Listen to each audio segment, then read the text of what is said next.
আসসালামু আলাইকুম রহমতুল্লাহ।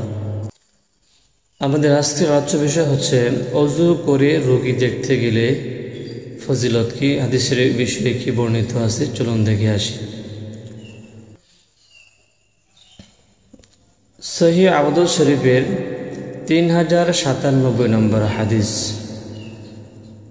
আন আনাস ইবনে মালিক রাদিয়াল্লাহু তাআলা আনহু قال, হযরত আনাস ইবনে মালিক রাদিয়াল্লাহু তাআলা আনহু থেকে বর্ণিত, তিনি বলেন, قال রাসূলুল্লাহ সাল্লাল্লাহু আলাইহি ওয়াসাল্লাম, রাসূলুল্লাহ সাল্লাল্লাহু আলাইহি ওয়াসাল্লাম ইরশাদ করেন, মান তাওয়াজ্জা ফাহসানাল ওযুআ, যে ব্যক্তি উত্তম রূপে ওযু করে, ওয়া আয়াদা আখাহুল মুসলিম মুহতাসিবান, এবং সওয়াবের আশায় কোনো মুসলমান ভাইকে দেখতে যায়, বুআইদা মিন জাহান্নামা মাসিরাতা সাবঈনা খরিফান, তাহলে জাহান্নাম থেকে 70 খরিফ দূরে চলে যায়। সুবহানাল্লাহ। অর্থাৎ যদি কোনো মুসলমান অপর কোনো অসুস্থ মুসলমান ভাইকে দেখতে যায়, তখন জাহান্নাম থেকে 70 খরিফ দূরে চলে যায়।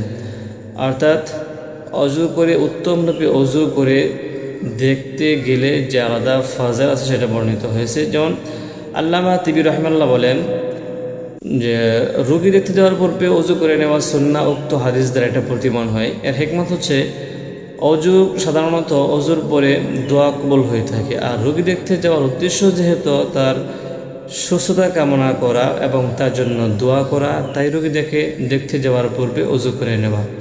এই জন্য আমরা যখন কোনো অসুস্থ ব্যক্তিকে দেখতে যাব, তখন অবশ্যই উক্ত হাদিসের উপর আমল করণার্থে আমরা অবশ্যই উত্তম রূপে অজু করে তারপরে যাব।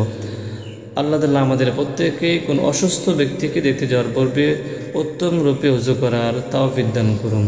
আসসালামু আলাইকুম ওয়া রাহমাতুল্লাহ।